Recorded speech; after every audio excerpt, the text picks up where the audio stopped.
What's up, guys? It's your boy, the Chat Kid, back at you. We're coming with another install of the Jeff the Killer series, or the Jeff the Killer reboot series. Today we're moving on to the second story, Scars of Corruption. Yeah, just no time to waste. Let's go. Alright, let's wait for that to build for a second. From the prologue of Jeffrey Woods, Brother, Friend, Killer by Lou Woods. Before we begin this journey, I would like it to be known that what I remember about my brother Jeff, I remember a friend. I remember a big brother who taught me how to climb a tree, throw a baseball, play video games, and a million other things. He never beat me up, never took my share of the spending money our parents would give us off to the mall with, or made me feel like a tag-along when he'd hang along with his friends. He was my friend, my best friend. Someone that, should I live to be 100 years, cannot be replaced. Lane Dermott turned the key in the door to his mother's modest home in Mandeville, LA. Walking to the foyer of his home, he threw the backpack onto the floor, creating a loud thud as the heavy books contained within strike the hardwood floor. Lane, what have I told you about throwing your books down like that? We just had the floors done. His mother, Nancy Dermott, scolds, unseen but most certainly heard from the nearby kitchen.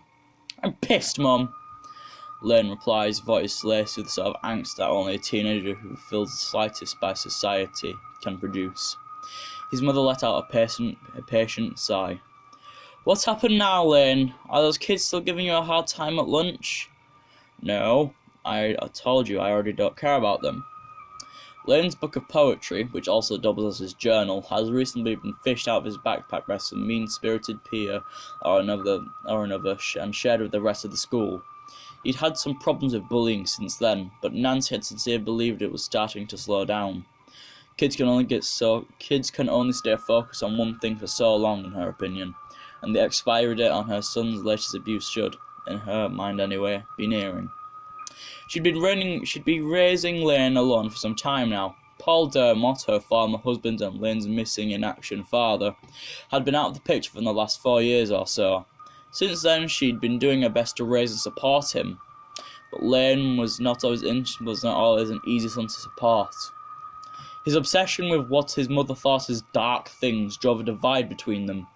He was at an age where he felt he couldn't possibly understand him or his interests, and had quickly established that she was an outsider looking in. His room, adorned with strange books of the occult, disturbing art, and posters for strange foreign horror films, caused her to avoid going in there unless absolutely necessary. She tried a time or two to explain to him that perhaps his interest in disturbing pieces of culture what caused him to become a target at his school. This, of course, only served to divide a deeper wedge between them, and she would insist that she didn't know or understand him. Now, on this otherwise lovely day in Mandeville, it would seem that Lane Dermott has found something new to be furious about. Nancy reached into her purse and fetched her favourite coping mechanism, a bottle of Xanax. This sounds like a 2-pill problem, she thought to herself as she washed the medicine down her throat with a glass of tap water. Forcing a smile and resigning herself to play therapist, she proceeded. Come in here and tell me what happened, she called to him. This happened, her son replied, stomping into the kitchen, throwing 2 articles of literature on the breakfast side table. Mr. Kimball rejected my book report. He said that the subject matter was inappropriate. Nancy looked down at the table and saw the book report, neatly typed and placed in a document binder, and then observed the book that the report had been based upon. She quickly realised that she should have allowed the Xanax a bit more time to start working for its euphoric magic before engaging her son. Lane, that book is banned in schools. You know that. The school sent out letters informing everyone. Why would you do your report on that? It's freedom of expression, Mum. Why can't you understand that? You know he was going to kick that report back, so why would you provoke the teacher? Lane had 2 other book reports rejected by his teacher over the last few months. The first had been based on the long time banned The Anarchist Cookbook, while the other had been a recently exiled piece of literature called Voodoo and Hoodoo, removed from schools because it allegedly gave step-by-step instructions on how to prepare and cast hexes. Now that the school had blacklisted yet another book, Nancy couldn't even feign the shock that Lane had immediately picked it up. She didn't mind that he read the book, she didn't mind that he was interested in its content, but she knew that he intentionally wrote that report just for a reaction from the teacher. That couldn't be denied. Nancy picked up the small paperback, gazing at its dark cover. In stark white was the title. This book, an autobiography, hit the bookstore about 2 months ago. The residents of Mandeville, especially those in positions of power, were not pleased at the content found within the book's pages. Corruption, cover-ups, privileged families, money, abuse and murder were the main themes. Mandeville was made to look like a haven for the wealthy and a pit of inequity for those without it. Her former husband's name appeared a few times throughout. He'd been the assistant director of the internal affairs of the Mandeville police at the time. And the author of this book had not been kind to the authorities in his telling of the events from four summers ago, back in 2015. Jeffrey Woods, Brother, Friend, Killer, by Lou Woods. It's part of this town's history, Mom. Why is it okay for us to learn about the other horrible things of our past, but I can't write about this? This story hits too close home for too many of us, Lane, Nancy started. She was feeling her temper starting to rise a bit, not because her defiant son once again found a way to irritate her and his teacher, but because the events listed in the book in her hands had partially led to her husband's leaving and her and Lane behind. Lane would have likely been shocked to learn that his mother had purchased a copy of the same book Lane would have likely been shocked to learn that his mother had purchased a copy of the same book his rejected report had been based upon. Nancy, like so many other residents of Mandeville, had been deeply impacted by the actions of Jeffrey Woods. Following the brutal slaughter of his parents, Jeff Woods had gone on to kill 4 more people before he finally vanished for good. Nancy hadn't personally known any of the victims, but for a town as small as Mandeville, she'd at least walked past them once or twice at the grocery store or park. After killing his parents, Jeff the killer targeted Officer Donald Williamson of the Mandeville Police Department. He'd been the officer who first investigated Jeff Woods for fighting with 3 other kids in the parking lot of the village shopping centre. He'd also been involved in the investigation of the now infamous flare gun incident that occurred in Randy Hayden's garage. Lou Woods had the following to say about this in his new book. From Chapter 4, Corruption in Uniform. Never in my life would I have believed the corrupt small-town cop archetype could exist in such a larger-than-life capacity. Donald Williamson, my brother's third victim, embodied so much corruption that no one believed that one would almost think of him as a poorly written fiction. The woman at the video store called the police about the fire, and it was none other than Williamson who was assigned to investigate. He blamed my brother and I for the entire incident. He insisted that our failure to chain up the bike somehow justified Randy, Keith, and Troy taking them for a joyride. He said that the witnesses saw Jeff take the first swing at Troy. Upon reviewing the police report that was made public long after the incident took place, it was revealed that only the video store clerk witnessed the event. Her statement indicated that she saw a group of boys fighting in the parking lot. At no time does it specify that my brother instigated the altercation. Williams would later be called to investigate the fight at Randy's home, the injury with the flare gun, and the ultimate blinding and disfigurement inflicted upon my brother. It was reported that Jeff shot himself in the face with the flare gun. Williamson once again worked his skills at corruption. Rather than investigating the incident, he merely took Randy's statement. Paramedics on the scene later stepped forward and admitted that Williamson could be seen coaching Randy, Keith, and Troy as they wrote their statements, practically feeding them lines like a stage director in a play. The next victim my brother would take was as likely the only truly innocent one to fall.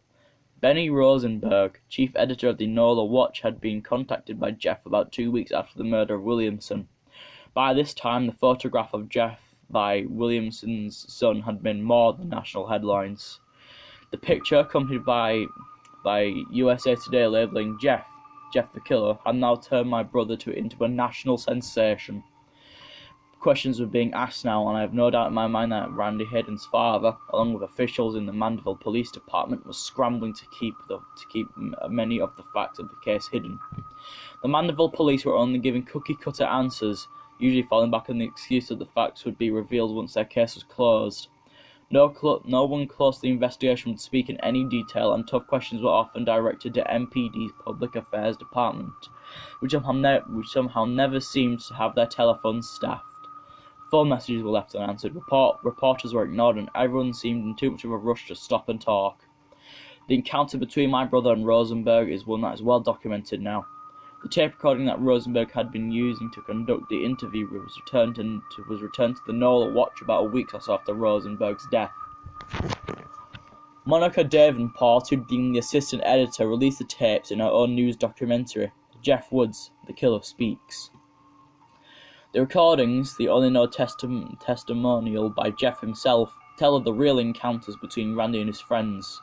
The tape reveals how Williamson worked a whitewashing investigation and served to cast further doubts upon Randy's explanation of events with the flare gun. The tapes were released after the investigation in the MPD, and Maxwell Hayden had already begun to look into. However, they helped to shed light on other corrupt actions committed by Mandeville officials. Rosenberg's death, for example, was not made public for almost another 24 hours.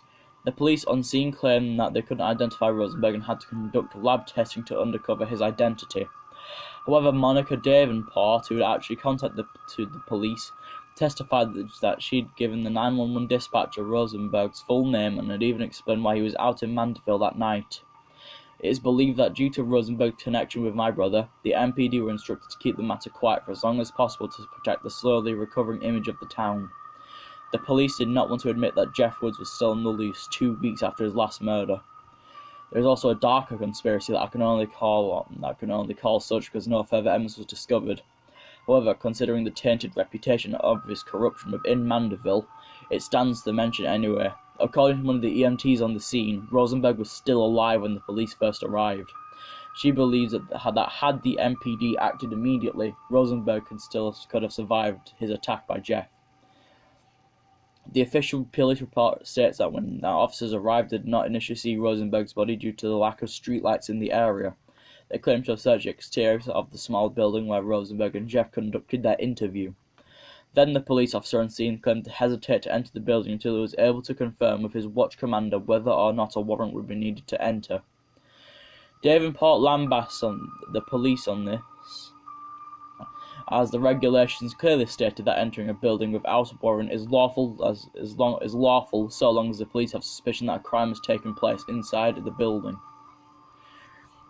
Furthermore, the door of the building was ajar at the time of the officer's arrival, and shining a flashlight into the door would have immediately revealed Rosenberg's body.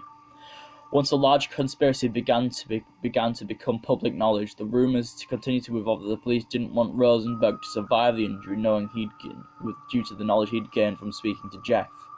They were not aware of the tape recording, and perhaps assumed that with Rosenberg dead, no further information about the Jeff murders could surface. Lou Wood's book catalogued the next victims in a similar fashion. Keith Jacobson and Troy Lockett were Jeff's next victims.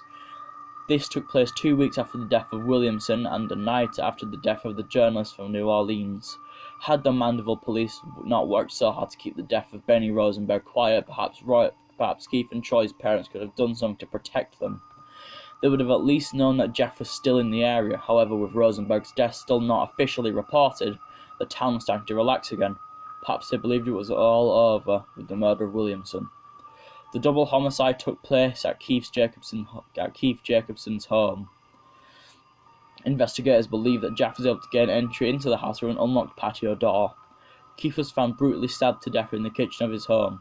It is believed that Troy overheard the commotion and from the second floor of the home and was in the process of descending the stairs to investigate. His body was found at the base of the stairs, his death also caused by multiple stab wounds. Randy Hayden, who instigated violence in the encounter with Jeff and I at the video store, and who also is believed to have set up the attack on Jeff at his home on the day of the flare gun injury, was the only one to escape Mandeville alive. His parents, Bridget and Maxwell Hayden, discovered that their wealth and influence could not protect their son from the ramification of his actions. Randy Hayden and his family moved at once. A moving company was contacted to collect their belongings. It was believed that Randy Hayden and his parents went into witness protection. A moving company was hired to pack their home for them, as they were likely to advise to avoid Mandeville until Jeff was captured. It was in fact the movers who would end up uncovering the massive cover-up and outright lies committed by Maxwell Hayden as well as the Mandeville Police Department. Nancy felt her anger bubble over at this point. Before Jeff Woods and his family moved to Mandeville, she had a great life. Her husband was a high-ranking member of the Mandeville Police, meaning that she could enjoy a certain degree of comfort within the city limits. Speeding tickets did not exist in Nancy's vocabulary, nor did the parking fines or the need to always ensure she was sober while driving. Most of the officers knew who her husband was, and if they didn't, they would learn soon enough. They would learn soon enough should they decide to issue her any form of citation. She'd been accustomed to this, and therefore was not prepared for the book's public shame that was soon to follow. The book went on. I will never understand why those who commit crimes record them. Perhaps there is a foolish undertone within all the criminal actions that compels the guilty to leave all those little breadcrumbs. Perhaps it is simply hubris. Maxwell Hayden had in fact instructed his company's director of loss prevention to supervise the movers personally on each of the 3 days they were packing up the home. However, not one can be everywhere at once, and even under the watchful eye of Hayden's guard dog, the movers were able to strike gold. My personal belief is that the loss prevention associate was busy watching over the jewellery and other valuables. He likely never thought that the real buried treasure would be found in a simple, leather-bound day planner left in sight on Hayden's nightstand. According to the mover, he'd picked up the planner and stuffed it in his pocket so he could pick up the nightstand and carry it out the room. By his own admission, he had no interest in the book. However, returning to his home that night after a long day of moving furniture, the mover discovered he forgot to remove the planner from his pocket. He stated that he tossed a small book on his coffee table and had forgotten about it for a few days. By the time he realised he was still in possession of the planner, the move was completed and the truck carrying all of Hayden's family's possessions was on its way to wherever they'd gone to hide. The mover reported that taking the planner to Hayden's office building and leaving it at the receptionist's desk. From there, the chain of custody is unknown, that is until it appeared in the hands of the local media.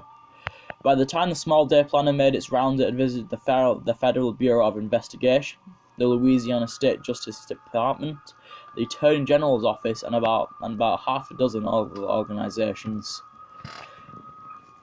The little day planner contained meetings and lunches scheduled between Maxwell Hayden and Paul Dermott, who at that time was the Assistant Director of Internal Affairs for the Mandeville Police Department. The meetings all took place after the initial fight between Randy and Jeff in the shopping centre parking lot. Other members of the Mandeville Police were penciled in for lunch or dinner. This sparked enough red flags for the powers that be that existed above or beyond Randy Hayden's influence to dig deeper. By then, questions were already being whispered about anyway. The physician at the hospital, Dr. Ronaldo Diaz, has already demanded a complete ballistics report from the day of the flare gun incident. He did not believe, based on the angle of the wound across Jeff's face, that the injury could be self-inflicted. He informed the authorities that he'd initially waited on filing the formal request to take the report further, because he'd assumed the police would have further investigated Randy's questionable explanation on their own. It wasn't until he realised that wasn't going to happen that I'd taken it a step further. To accompany the allegation, Hayden's planner showed a lunch scheduled between the Mandeville Police Department's Director of Crime Scene Investigations, Lara Dubuis. The MPD went on to deny Diaz's request for further information, instead assuring him that the matter was fully being investigated by their own personnel. Once the planner was thoroughly analysed, the deluge of federal investigators fell on Mandeville like a plague of locusts. The MPD was gutted, with all the top brass either resigning or being forced out. Many officials admitted to being bribed by Maxwell Hayden, while others attempted to claim they were blackmailed or pressured. Those who claimed pressure from above decided that a sacrificial lamb was in order, and Paul Dermott became said lamb. A picture was painted of Dermott and Hayden working side by side. Hayden's money combined with Dermot's position allowed them to play the city of Mandeville like a game of chess. However, Dermot's lawyer did an impressive job of throwing just enough doubt at the grand jury that they were unable to decide if he was truly a mastermind or simply a patsy. No indictments were made, and Dermot quickly resigned his post and left Mandeville. His wife received divorce papers in the mail sometime shortly after he left town. His excuse was that he needed to start over from scratch and could not drag his family through the mud with him. "This destroyed us, you know that!" Nancy suddenly shouted, causing her son to startle a bit in surprise. "Jeff Woods caused more problems for the city than I could count. That's why this book is banned in your school, because we want this forgotten. We don't want Jeff the Killer to be part of our history." Lynn began to argue back, perhaps to point out some hypocritical notion that his mother or his teacher was falling victim to. But Nancy continued to rant, giving Lynn no time to speak. "Your father had to leave because of this. Left us here to fend for ourselves. Max Hayden, that bastard, cut some sort of deal. Testified against the city that he'd called home for so long. Now he's living a new life with a new name. His son is probably getting ready to start college with his secret identity, and he'll never have to face the consequences that you and I did, Lane." And 4 years later, when the dust had finally begun to settle a bit, when people no longer look at me and see Paul Dermot's wife, when people no longer whisper about me when I turn an aisle at the store, now this fucking book comes out. Everything that I've worked so hard to leave behind, now brought back to life for the world to gawk at once again. Nancy was crying now. Lane, trapped in the realm between the sympathy he felt for his mother and the anger that he still had for his book report being denied, simply exited the kitchen with no further commentary on the matter. He returned the book to his home and took the internet to voice his rage instead. He logged onto his Facebook profile and began a long rant about censorship, freedom of speech, corruption, and the hypocritical world that he was forced to exist with.